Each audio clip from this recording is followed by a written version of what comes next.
This is Help Wanted, the show that makes your work work for you. I'm Jason Pfeiffer, editor-in-chief of Entrepreneur Magazine.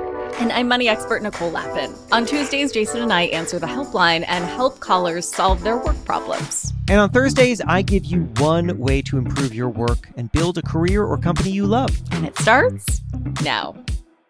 I bet that as you look ahead at what you want to happen this year, you have goals. You have goals you want to accomplish. You have things that you are striving for.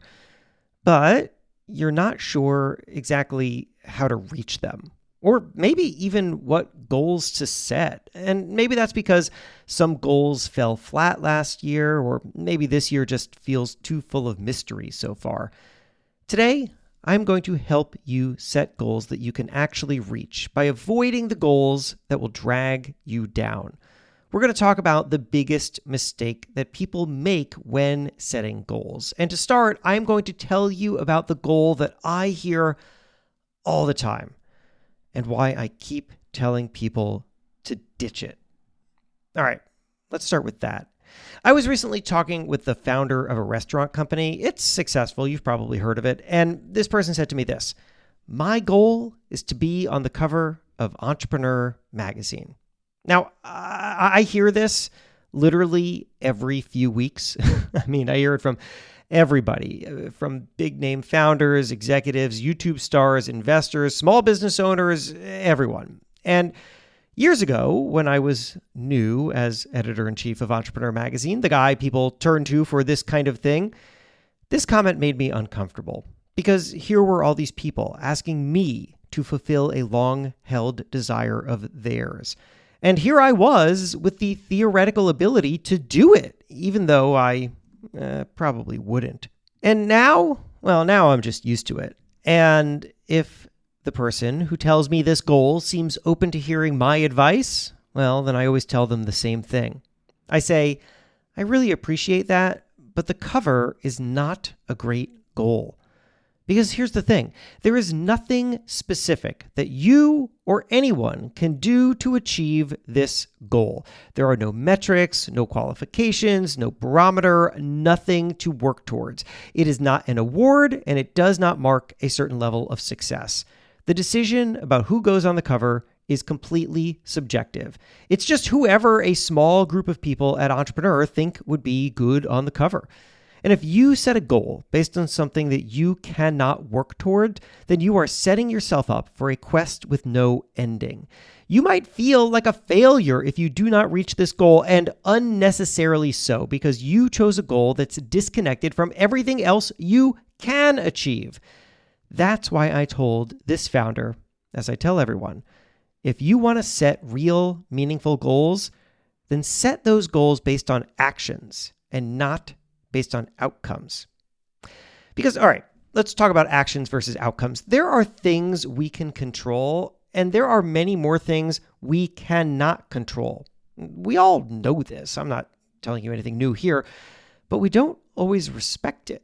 We sometimes throw ourselves into situations that are outside of our control, and then we measure ourselves against the outcomes we couldn't shape. That's not fair.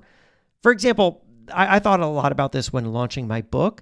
People kept asking me, is your goal to get on the New York Times bestseller list? And my answer was no. Don't get me wrong, I'd have loved to make the list, but I would never make it a goal. Why?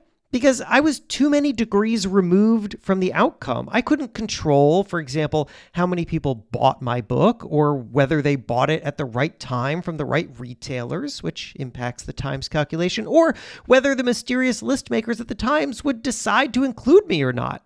If my goal was to make that list, then I was basically saying my sense of worth will be in someone else's hands. So instead, I set a different goal. My goal was to write a book that I was proud of and that would matter to people, and then to use every resource I had to promote it. And in the end, I did not make the Times list. Womp womp. But I did achieve what I set out to do, and I consider that a success. Because that is the difference between outcomes and actions. You cannot control an outcome, but you can control your actions. So why not set goals based on what you can control? Now, let's talk about how to set action-based goals. All right, here's how we usually articulate our goals. It starts like this. My goal is to ... My goal is to make the New York Times list. My goal is to be on the cover of Entrepreneur Magazine. I don't love that. I don't love it as a construction. It's like marking a spot on a map, but with no plan to get there. Just boop. Now that's where I'm supposed to get to. How about this instead? Start your sentence like this. This year, I'm going to ... This year, I'm going to. Now follow it with an action you will take. In 2023, for example, I set the following 3 goals for myself. Number 1, this year, I'm going to take my newsletter seriously. Number 2, this year, I'm going to work a little less and see more people. And number 3, this year, I'm going to push hard on my speaking business. Now, notice what's lacking from each of those things. I never set goals about how many subscribers I would have, or how many friends I'd see, or how much money I would make as a speaker. I just committed myself to action. Because of that, I am not measuring myself against some arbitrary number. Instead, I'm measuring myself against my own efforts. And I'm really proud of what I did and what I accomplished. I built this newsletter, One Thing Better, which what I'm saying to you right now actually comes from that newsletter. I'll tell you more about it later. Anyway, I carved out more time for friends and interesting meetings, and I did 30 speaking engagements. But you know what? There is still so much more to do. So my goals for 2024 remain the same, and I've added a few more.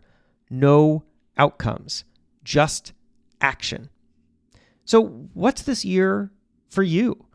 You have so much to accomplish. And this year, you can do much of it, along with many more things that you can't even anticipate yet. So don't handicap yourself at the start. Don't say this year is riding on someone else's decision. No, this year is riding on you.